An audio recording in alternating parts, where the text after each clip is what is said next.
Nabi Ismail adalah seorang nabi dalam kepercayaan agama Samawi. Ismail adalah putra dari Ibrahim dan Hajar, kakak kandung dari Ishak. Ia tinggal di Amalek dan berdakwah untuk kabilah Yaman, Mekkah. Nabi Ismail namanya disebutkan sebanyak 12 kali dalam Al-Quran. Secara tradisional, ia dianggap sebagai bapa bangsa Arab. Ismail berasal dari dua kata dengarkan, Ishma, dan Tuhan, Al-Il, yang artinya dengarkan, doa kami wahai Tuhan. Ismail bin Ibrahim menikah dengan Umarah binti Yasar bin Aqil, kemudian diceraikan lalu menikah lagi dengan Sayyidah binti Mazaz bin Umru. Pernikahan dengan Meribah dan Malkhut diketahui memiliki sejumlah anak, dan yang hanya ada seorang anak wanita yang bernama Bashemath. Nabi Ibrahim meninggalkan Ismail dan istrinya Hajar. Nabi Ibrahim yang berhijrah meninggalkan Mesir bersama istrinya Sarah, Hajar, dan dayangnya di tempat tujuannya di Palestina. Ia telah membawa pindah juga semua hewan ternaknya dan harta miliknya yang telah diperolehnya sebagai hasil usaha dagangnya di Mesir. Al-Bukhari meriwayatkan daripada Ibnu Abbas berkata, pertama-tama yang menggunakan setagi-setagen ialah Hajar ibu Nabi Ismail, tujuan untuk menyembunyikan kandungannya dari Sarah yang telah lama berkumpul dengan Nabi Ibrahim, tetapi belum juga hamil.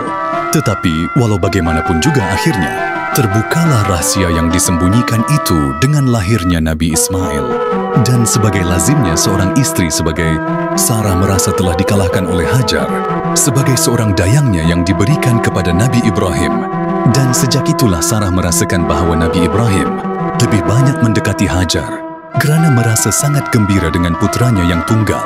Dan pertama itu, hal ini yang menyebabkan permulaan ada keratakan dalam rumah tangga Nabi Ibrahim, sehingga Sarah merasa tidak tahan hati jika melihat Hajar dan minta pada Nabi Ibrahim supaya menjauhkannya dari matanya dan menempatkannya di lain tempat untuk sesuatu hikmah yang belum diketahui dan disadari oleh Nabi Ibrahim. Allah mewahyukan kepadanya agar keinginan dan permintaan Sarah istrinya dipenuhi. Maka dijauhkanlah Ismail bersama Hajar, ibunya dan Sarah ke suatu tempat di mana yang ia akan tuju dan di mana Ismail putranya bersama ibunya akan ditempatkan dan kepada siapa akan ditinggalkan.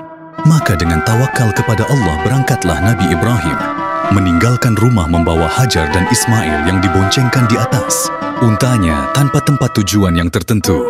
Ia hanya berserah diri kepada Allah yang akan memberi arah kepada binatang tunggangannya.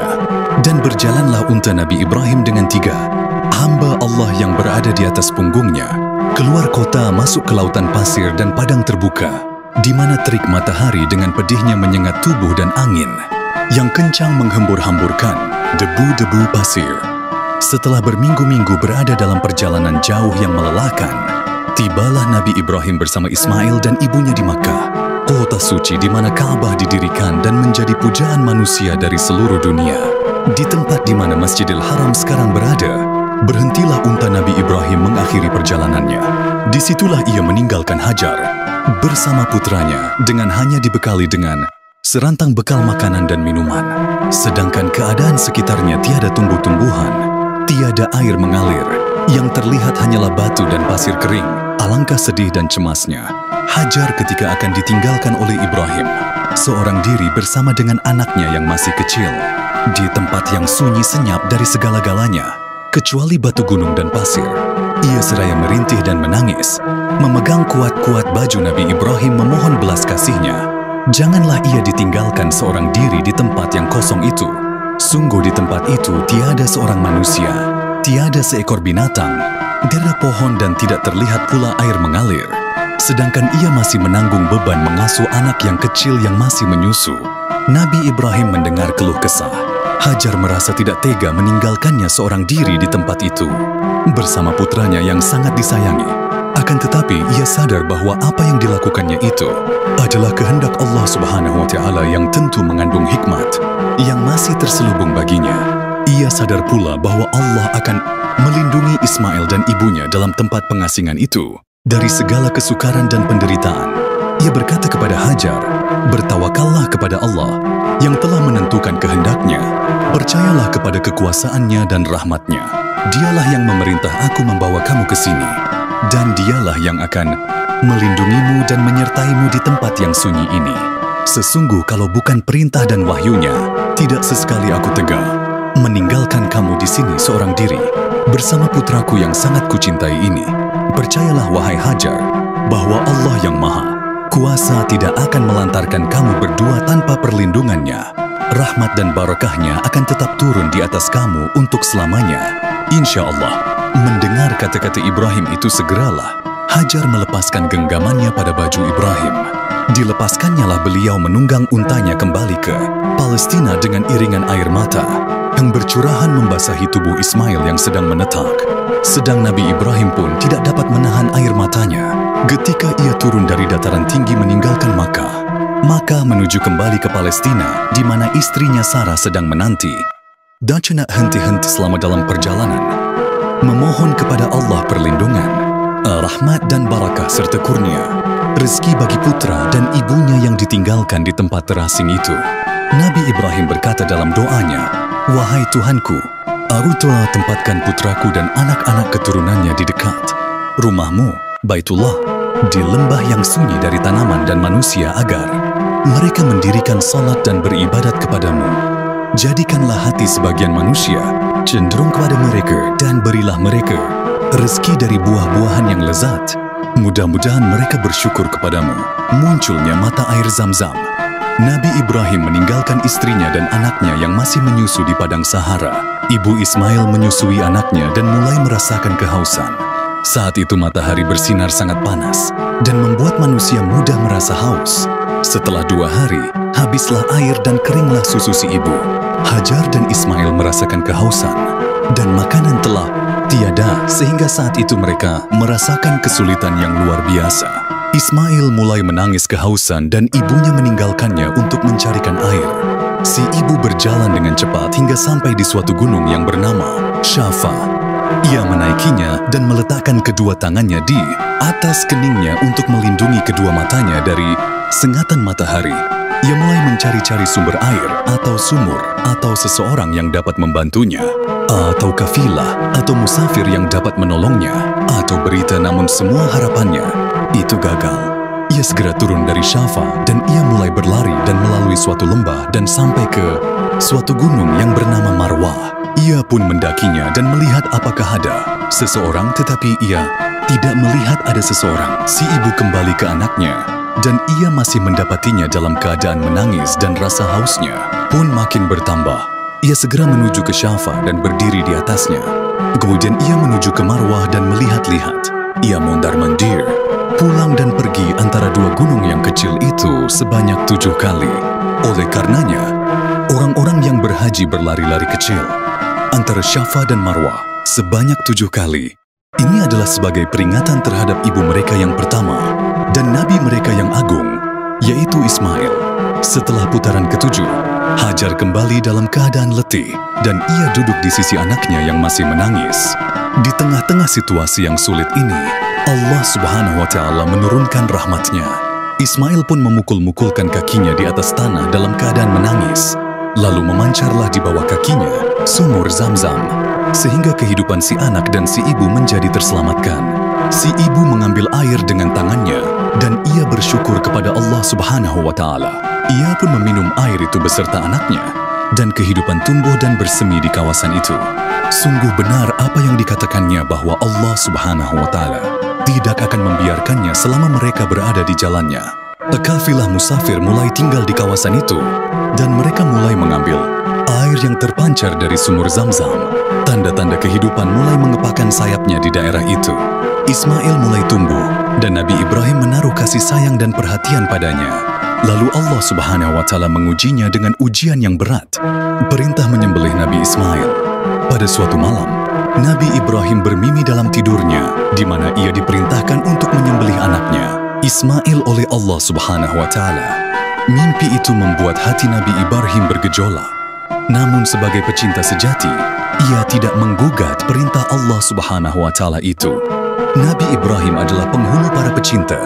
Nabi Ibrahim berpikir tentang apa yang dikatakan kepada anaknya ketika ia menidurkannya di atas tanah untuk kemudian menyembelihnya. Lebih baik baginya untuk memberitahu anaknya, dan hal itu lebih menenangkan hatinya daripada memaksanya untuk menyembelih. Akhirnya, Nabi Ibrahim pergi untuk menemui anaknya. Ibrahim berkata, "Wahai anakku, sesungguhnya aku melihat di dalam mimpi, aku menyembelihmu, maka bagaimana pendapatmu?" Perhatikanlah bagaimana kasih sayang Nabi Ibrahim dalam menyampaikan perintah kepada anaknya. Ia menyerahkan urusan itu kepada anaknya. Apakah anaknya akan menaati perintah tersebut? Bukankah perintah tersebut adalah perintah dari Tuhannya? Ismail menjawab sama dengan jawaban dari ayahnya itu, bahwa perintah itu datangnya dari Allah Subhanahu wa Ta'ala, yang karenanya si ayah harus segera melaksanakannya. "Wahai ayahku, kerjakanlah yang diperintahkan Tuhanmu.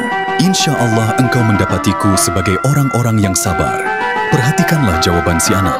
Ia mengetahui bahwa ia akan disembelih sebagai pelaksanaan perintah Tuhan. Namun ia justru menenangkan hati. Ayahnya bahwa dirinya akan bersabar. Itulah puncak dari kesabaran.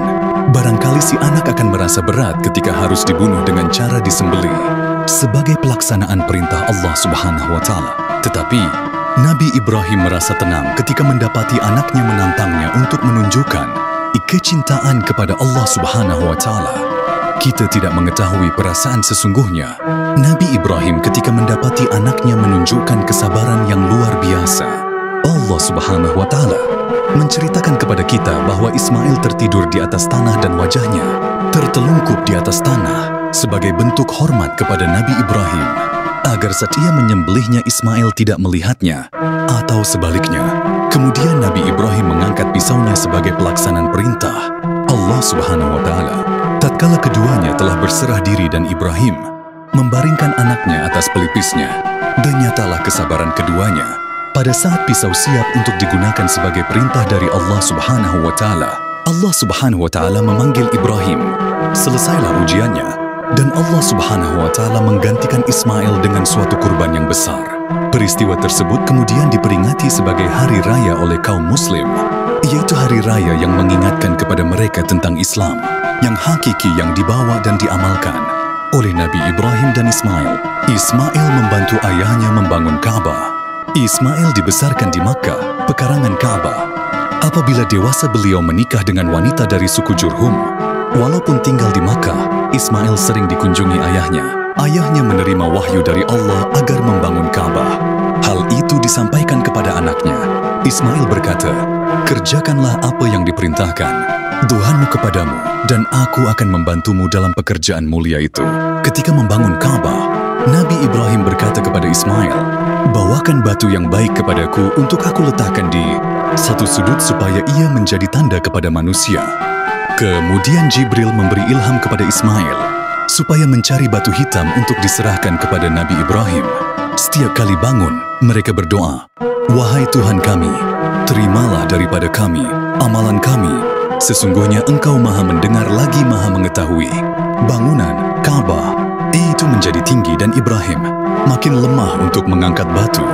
Dia berdiri di satu sudut, kini dikenali makam Ibrahim. Ismail diangkat menjadi nabi, dan ceritakanlah Muhammad kisah Ismail di dalam kitab Al-Quran. Dia benar-benar seorang yang benar janjinya, seorang rasul dan nabi. Sekian lama Ismail mendampingi ayahnya berdakwah. Ia pun diangkat menjadi seorang nabi dan rasul. Ismail sangat pantas diangkat menjadi nabi karena memiliki akhlak yang mulia. Ia sangat taat kepada Allah Subhanahu wa Ta'ala, berbakti kepada orang tuanya, menepati janji, dan bijaksana. Nabi Ismail berdakwah di Mekah. Ia menyeru umat manusia agar menyembah Allah Subhanahu wa Ta'ala dan bertakwa kepadanya. Nabi Ismail wafat di Mekah. Tempat wafatnya dinamakan Hijri Ismail. Nabi Ismail mempunyai 12 anak lelaki dan seorang anak perempuan yang dinikahkan dengan anak saudaranya, yaitu Al-Ish bin Ishaq. Dari keturunan Nabi Ismail lahir Nabi Muhammad SAW. Keturunan Nabi Ismail juga menurunkan bangsa Arab Mustaribah. Pelajaran dari kisah Nabi Ismail, keturunan Ibrahim layak dijadikan teladan karena ketaatan dan kepatuhannya menjalankan perintah Allah Subhanahu wa Ta'ala. Mereka sukses melewati beberapa ujian. Ketaatan dan kepatuhan Nabi Ismail terhadap perintah Allah dan orang tuanya mencerminkan kepribadian anak saleh yang patut dijadikan teladan. Ketinggian budi pekerti yang dimiliki, Ismail menjadikannya dicintai Allah dan mendapatkan banyak keistimewaan darinya. Di antaranya diangkat menjadi nabi dan rasul. Perintah penyembelihan Ismail mengandung hikmah bahwa Allah mengajarkan tentang berkorban agar manusia senantiasa saling peduli dengan yang lainnya. Semoga kita dapat mengambil pembelajaran dari kisah ini. Yang suka kisah ini, semoga dimuliakan Allah. Amin.